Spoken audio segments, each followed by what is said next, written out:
All right, I'm going to help you with simplifying fractions just in case you forgot. I've already done this first problem for you, 12/15. If you notice, I divided by 3 on the top and the bottom to make 4/5. And I'm going to show you how I did that. And I'm going to use a multiplication chart. You can use that on your Chromebook. Just Google search one. So what you do is you look at the top number and the bottom number, the numerator and denominator, and you figure out what number can go into 12 and 15. And I chose 3, and here's why. If I go to 3 right here, if I look down, 12 and 15 are both multiples of 3. So I can divide 3 into both of those numbers if I want to. And that's what I did. I did 12 divided by 3 on the top to make 4, and 15 divided by 3 on the bottom to make 5. Okay? The next problem, 8/18, we're going to do that one together. If you want to, you can write this on a piece of paper for me, or if you want to just watch to review and remember, I know most of you will be able to do that. That's fine too. So we have 8/18. Now remember, if you look at both the numerator and denominator, and they are both even, then I know that I can put 2 into both of those numbers. In fact, I'll show you right here. 2, let's see, there's 8, and there's 18. So 2 would work. But remember, if you don't want to be working on this problem all day, try and find a bigger number that can go into 8 and 18. That way your work will be cut in half. So let's see if there's any other row that has 8 and 18. Let's see. I don't think there is. That might be it. Let's see. I know 3 goes into 18, but 3 cannot go into 8. So if you can't find anything, or if you're struggling to find one, just go ahead and solve it. Just do 8 divided by 2 on the top and 18 divided by 2 on the bottom. Maybe there's a reason why we can't find anything other than 2. Okay, still look and see if there's another number that's bigger that can go into them. But if you struggle and you're looking and you're finding and you can't find anything, just go ahead and divide by 2 then and see what that gives you. So I have 8 divided by 2 on the top. That's going to give me 4. And 18 divided by 2 on the bottom. What times 2 is 18? We all know that's 9. Now that might be why we couldn't find anything else, because 4/9 is actually the simplest form. If you think about it, I can't put anything into 4 and 9. 4 and 9 are not anywhere on the same row together. Okay? So this next one, you can tell just by looking at it.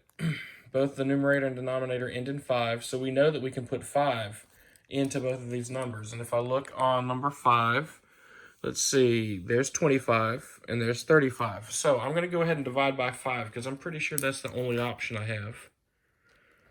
Let's see, divide by 5 on the top and divide by 5 on the bottom. 25 divided by 5, remember you can think about it as backwards multiplication. What times 5 is 25, and that's going to be 5. 25 divided by 5 is 5. On the bottom, we all know that 35 divided by 5 is 7. 5/7 is going to be the simplest form there. So as you can see, this is finding equivalent fractions but with smaller numbers. And the reason we want to practice this is because whenever we multiply and divide fractions, we're going to get fractions like these sometimes on the left where they're not simplified. They're not in simplest form.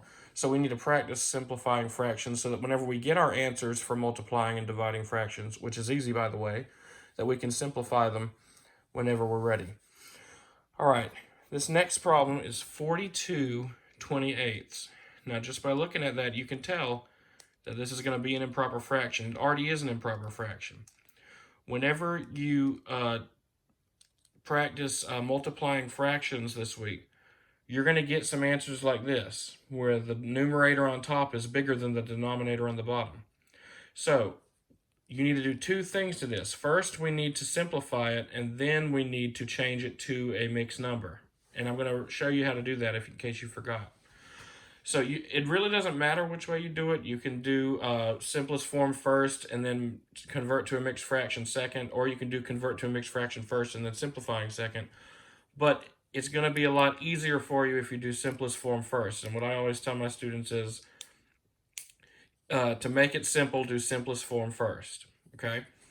So let's simplify this first. Now I have 42 and 28. Those are both even, so I can definitely put 2 into both of them. But let's think of another number that we could possibly use. I'm going to go to my multiplication chart. I'm looking for 42. There's a 42 right there. Now, is 28 in this same row? I don't see it. So 6 is not going to work, okay? Here's another 42, and 28 is also in that row. So 7, we know that we can divide 7 into 42 and 28 because 42 and 28 are both multiples of 7. So I'm going to go ahead and, divide by 7 on the top and divide by 7 on the bottom.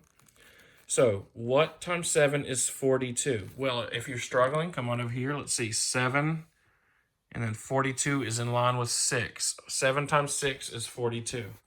So if you go backwards, 42 divided by 7 is going to be 6. And then 28 divided by 6, that's going to be 4. 28 divided by 7 is 4. So here we have 6 over 4, and believe it or not, we can actually simplify again. So that means that there was probably a bigger number that we could have simplified by that we just didn't find. I think it's 14, actually. It looks like it's going to be 14. But we don't all know our 14 multiplication timetables by heart, so that's okay if we have to do a little bit of extra simplifying. So these two numbers are both even, so I'm going to divide by 2. On the top and the bottom, let's see, 6 divided by 2 is 3, and 4 divided by 2 is 2. Now that is definitely in simplest form, but as you can see, it's still an improper fraction, so we need to change that. Remember, to change an improper fraction to a convert it to a mixed number, you need to divide. So every fraction is a division problem. This is 3 divided by 2, so 3 divided by 2. So let's see, 2 can go into 3 one time, and that will give me a remainder of 1. Remember, your quotient, your answer is your big number, so my big number is going to be 1. My remainder is my numerator, and your bottom number stays the same too, so 1 and 1/2. So 42/28 in simplest form is technically 3/2, but I want you to practice converting it to a mixed number, so it's going to be 1 and 1/2. While this answer is correct, this is the more correct answer. These two are the same thing, but this is more correct. All right, let's go on to the next one. We got 56 over 32. Again, they're both even, so we know we can divide by 2. But let's think of another number that has a multiples of 32 and 56. And if we find that number, we'll be able to divide it into both the numerator and denominator. So 56 and 32, let's see. Let's see, there's a 32 right there. Is there a 56? Yes, there is, right there. So 8 could definitely work. See, there's a 56. I don't see a 32, though.